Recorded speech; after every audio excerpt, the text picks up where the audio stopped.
Hello everyone, I'm Jonathan Little. I'm here today with episode 282 of Weekly Poker Hand. Thanks for being here with me today. I hope life is treating you amazingly well. If you have not already, before we get started, go check out my Cash Game Masterclass. It is full of information that you need to know to succeed at both the small stakes games and the very high stakes games if you are diligent enough, disciplined enough, and grind enough to get there. So check that out at pokercoaching.com/cash right now. I promise you will not be disappointed. If you don't like it, ask for a refund. If I do not help you become a much better poker player, I do not deserve to be paid by you, and I don't want to be paid by you. So all my products come with a 30-day money-back guarantee. So it's kind of free if you don't like it. All right, today let's take a look at a hand from 2,000, 4,000 with an 8,000 straddle. They're playing for real here. Folds around to Mikita Badzikowski in the cutoff seat with about a 600,000 stack, so 150 big blinds normally, but with straddle it's only 75 big blinds. He has ace-10 offsuit and will definitely raise from the cutoff in this scenario. I think a raise to about 2.5 or 3 big blinds is perfectly viable. He does make it 22,000 euros. This is from the Triton Poker, Party Poker, Montenegro, super high roller cash game. Folds around to Xuan, I believe that's how you say his name, who has pocket jacks in the big blind, and he can either 3-bet or call. And I would almost always 3-bet in this scenario because when you call, you let Badzikowski realize his equity with whatever he has, like just say he has queen 9, right? He gets to see if he gets a queen or a straight or whatnot. So you don't really want to let that happen. And if you do 3-bet, he's going to call you with a lot of inferior hands. So a hand like pocket jacks is, a little bit susceptible to being outdrawn, and also it just has plenty of equity. And if you do have to get it all in for 600,000, such is life, right? It's 75 big blinds. So for 75 big blinds, are you happy to get it all in with jacks pre-flop against a very strong player like Mikita? The answer is yes. So I would have almost certainly just 3-bet this hand pre-flop, but he calls.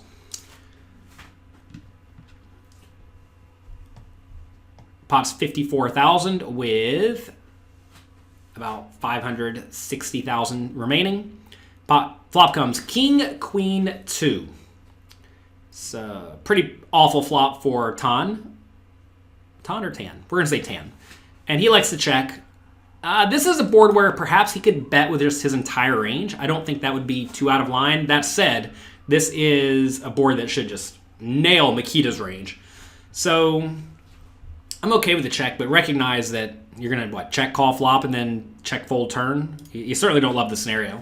So now, should Mikita take this hand and bluff it?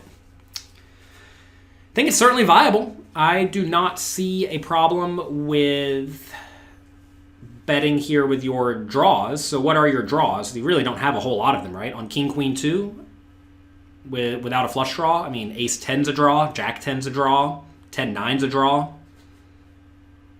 Jack 9's a draw. That's about it. And, you don't have all the combinations of all of them because you don't play the offsuit ones. Maybe you play the offsuit ones depending on how wide he's opening in the cutoff seat.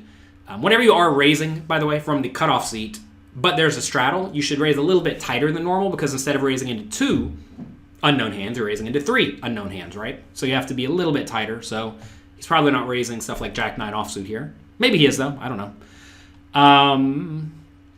So if he doesn't have Jack 9 offsuit, doesn't have 10 9 offsuit, may not even have Jack 10 offsuit. I think it's fine to raise Jack 10 offsuit, but he may not even have that. If he doesn't have those, then he really just doesn't have many draws at all, in which case he should be bluffing with whichever ones he has.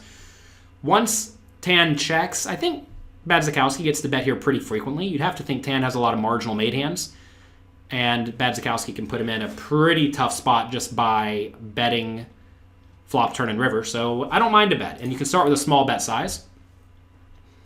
And then if you feel inclined, you can make a bigger bet on the turn and then a giant bet on the river. And if you think your opponent's going to fold out everything besides like a good king or better, it's going to make them fold out almost their whole range by the river, which is quite a strong play. So Mikita does bet 15,000. Tan does call with the pocket jacks. Some people look at this and say, why would you call with jacks if you just have to fold if your opponent bets again on the turn? It's because it's okay to fold out the bottom portion of your range on each betting round. Now, you don't want to be folding out the bottom half of your range or the bottom 2/3 of your range, but you should be folding out the bottom 20%, 25%. When you're facing a tiny bet, you should be folding out the bottom like 15%, so almost none. So given you should fold out almost none, well, pocket jacks definitely falls in the top 85% of Tan's range there. Now, when he does check call, now pocket jacks gets a little bit weaker in his range, right? And so he may feel inclined to fold to a turn bet, and I think that would be perfectly viable. You are supposed to fold some portion of your range every time your opponent bets, assuming you're trying to be anywhere near fundamentally sound. All right, turns to 7 of spades. I would think Tan has an easy check. He does check. And now should Makita bluff?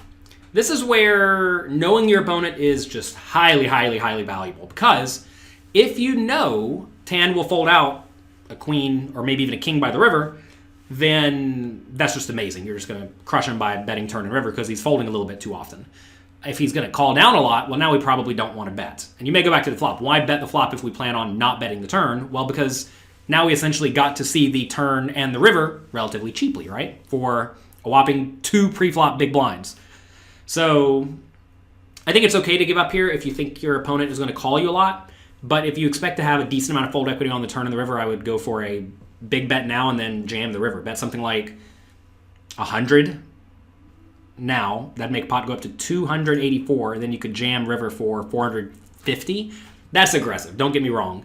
But if you're playing small stakes cash games against players who will fold out almost everything to a relatively big turn bet and then a really big river bet, an overbet, right? You're going to win almost every pot against the weak players. Again, I'm not saying Tan's weak, so I'm not saying that you need to do that. Obviously, you could also use slightly more reasonable bet sizes, like 50 on the turn and then 200 on the river. I don't have a problem with that either. But if it really is player dependent, I mean, I know a lot of people don't like the answer of it depends. Like, what should you do? Well, it depends on your opponent. But it really does. And in general, I think this is a hand that certainly could continue bluffing if he felt inclined, especially if he doesn't have very many bluffs in his range. All right, river is 6 of spades. I imagine Tan should just check river. Pot's 84,000. If he is going to value bet, it has to be tiny. Yeah, I would just check here every time. Check and then, check call, check fold. It's close. There's a backdoor flush got there, but you're not too worried about that in Tan's shoes, especially given he has the jack of spades. It makes it very unlikely he's against a flush. So when you bet here, what are you trying to get called by? You're trying to get called by an underpair, ace high, ace jack, which you block ace 10. So whenever you're blocking a lot of the hands you want to get called by, ace jack mainly, I think it makes sense to do a whole lot of checking. But he goes for a bet. Wow. 32,000, actually a rather sizable bet. So we bet about third pot. And I am surprised at that. This does not make much sense to me because the ace high is going to fold most of the time. Now, let's try to think here if the ace high could conceivably make the call. I actually don't think it's insane to call in these spots against players who you think are good, loose, and aggressive, who will find bluffs. Again, going back to your 1-2 or 2-5 example, a lot of players will not find bluffs. So against players who will not find bluffs, then this is just an easy fold. I have not watched Tan play much, so I don't know if he likes to run bluffs, especially small bluffs. I think in general you're going to find that small bluffs tend to be value hands.